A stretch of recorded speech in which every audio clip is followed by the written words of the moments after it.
Welcome back, everyone. My name's Token D Rock here with another video. I hope all of you are having a wonderful day. In today's video, we're going to be going over why regulation may not be so bad for crypto after all.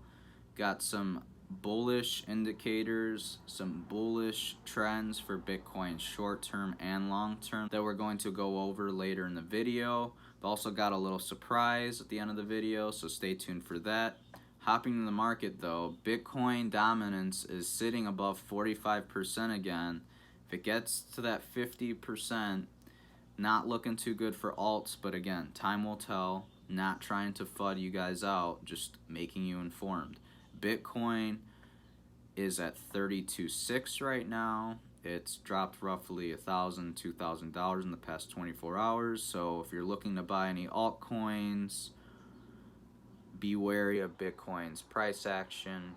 Just spread out those buys, DCA, all that good stuff. Our first bit of news comes from the Winklevoss twins and their exchange Gemini, essentially talking about how they're looking to become the fastest tortoise in the race. They're looking to comply with rules and regulations set by the countries that they have their exchange in.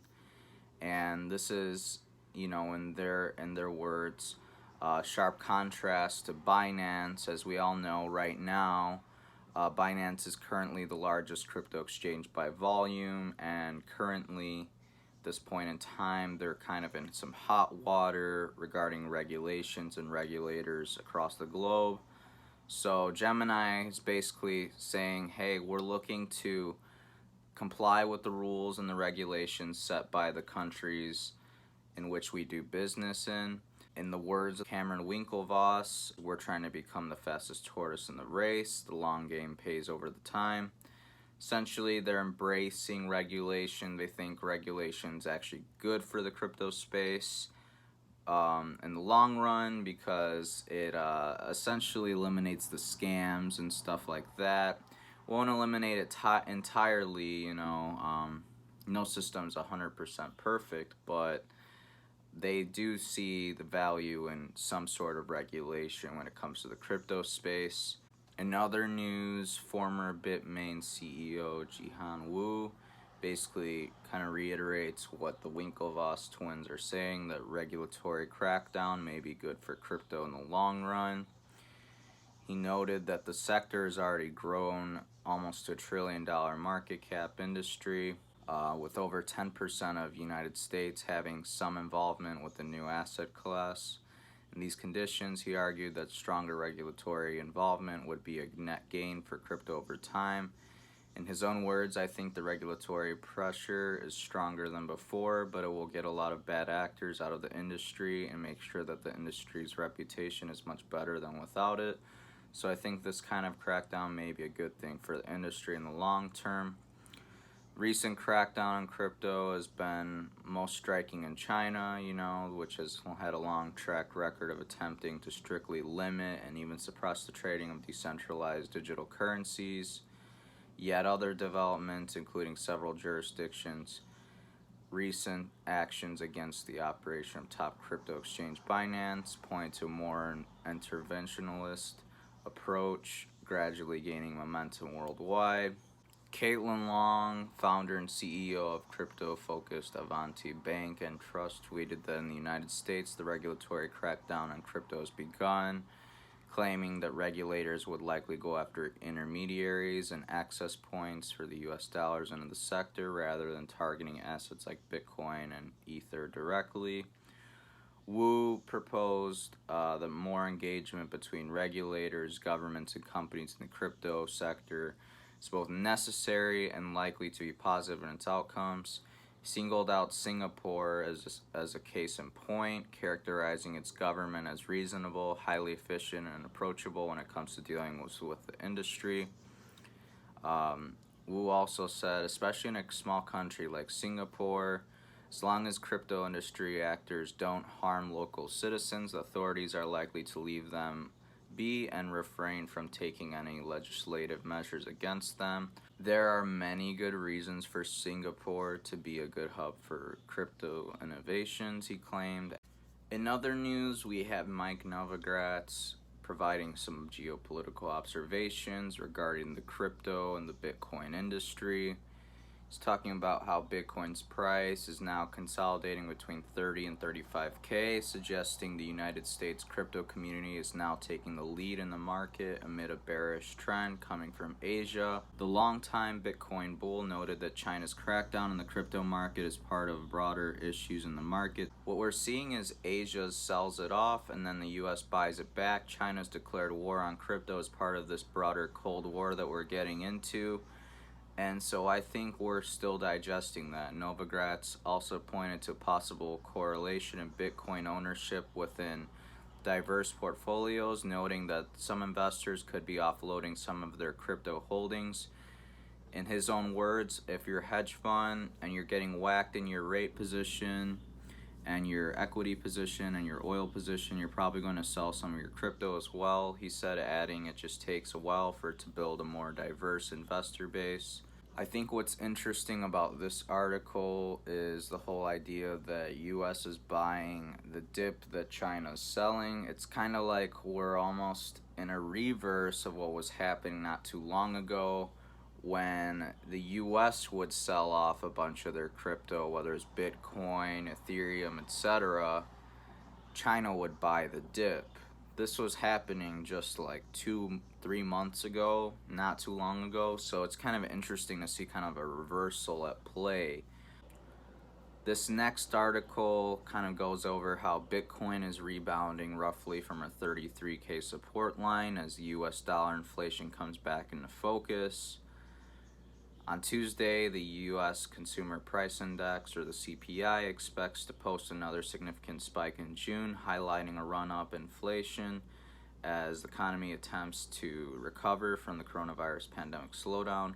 A Reuters poll of economists noted that the CPI may have increased 0.5% since May and 4.9% from a year earlier. Many traders, as we all know, bet on Bitcoin against the prospects of higher inflation, partly due to popular narratives that project the flagship cryptocurrency as a hedge against central bank inflationary policies that hurt fiat currencies' purchasing power. So what is this article saying? So essentially, more and more people are seeing the writing on the wall. The Federal Reserve, Jerome Powell, these central bankers keep claiming, you're only going to see 2 to 3% interest, nothing to worry about. More and more people are seeing that's a big fat lie. We need to worry about this inflation. We need to do something with our US dollar, whatever currency we're using. We need to put said currency into assets that will not lose value over time. That's why more and more people are investing in Bitcoin, Ethereum, cryptocurrency by and large. Bitcoin enters accumulation. On-chain indicators continue to point toward an ongoing Bitcoin accumulation as the last week's close, as per Glassnode's data. Entities with little history of selling continued piling up Bitcoin from weaker hands, while net exchange flows dipped into negative territory, suggesting that traders have been withdrawing their Bitcoin from trading platforms to hold. Just like we were talking about in last video, more and more people are taking Bitcoin off the exchanges to hold for long term. This is good stuff. Retail has been buying heavily for weeks now, but we finally got the uptick in whales that we were waiting for, noted Will Clement III, an independent market and an analyst. There were 17 new whales birthed on the blockchain this week, while at the same time the overall holdings of whales increased up by 65,429 Bitcoin. So I got a text message from FedEx letting me know I received a package yesterday afternoon. Didn't know what to expect, but I feel compelled to share with you guys because this is very, very cool. I got the BlockFi Visa Bitcoin credit card. It's pretty big stuff. So instead of earning cash back for every transaction you use the credit card, you earn actually Bitcoin. So it's 1.5%. Doesn't seem like a big amount. Seems very minuscule, but has the potential to be worth hundreds, if not thousands of dollars down the road. Here's why. So on $100, you get $1.50 in Bitcoin back. Think way back in time when Bitcoin was less than a penny, okay? Fast forward to today, what is Bitcoin right now? It's above 30K. Bitcoin used to be less than a penny at one point. So think long term. These little dollar amounts that you rack up in Bitcoin using this card has the potential to be worth hundreds, if not thousands of dollars down the road, because more and more people are going to forget their passwords to their Bitcoin wallets. It's just the way things work. It's estimated something like 3 million Bitcoin is gone forever because people forgot their passwords to access said Bitcoin. And there's no way to recover that. And that amount is just going to keep going up. And you have to factor in the fact that more and more people are getting this card every day, week, month that passes by. Meaning BlockFi, to keep up with demand, they have to buy more Bitcoin to deposit into their users' accounts when they use this card. So there's going to be less and less Bitcoin available for purchase on exchanges and platforms because people are using this card. BlockFi has to keep up with the demand from its users. It's not rocket science. I mean, people around the world realize their currencies are being devalued by these central bankers, and they've had enough with it. So that's why they're investing in Bitcoin, Ethereum, cryptocurrencies, assets that will produce them possibly life-changing wealth as time goes on. Well, that about does it for today's video, everyone. If you enjoyed it and learned something new, please smash that like button and subscribe to the channel. Really appreciate it. We've got some links down below for you to check out, so please do so. Earn some passive income on the crypto you're hodling long term with BlockFi and Celsius. Get trading today via Binance US. Stay up to date with crypto prices via CoinMarketCap. Stay up to date with upcoming altcoin events via CoinMarketCal. Follow us over on our Facebook group for occasional callouts. My name is Token D Rock. I hope all of you have a wonderful day. Take care. Bye.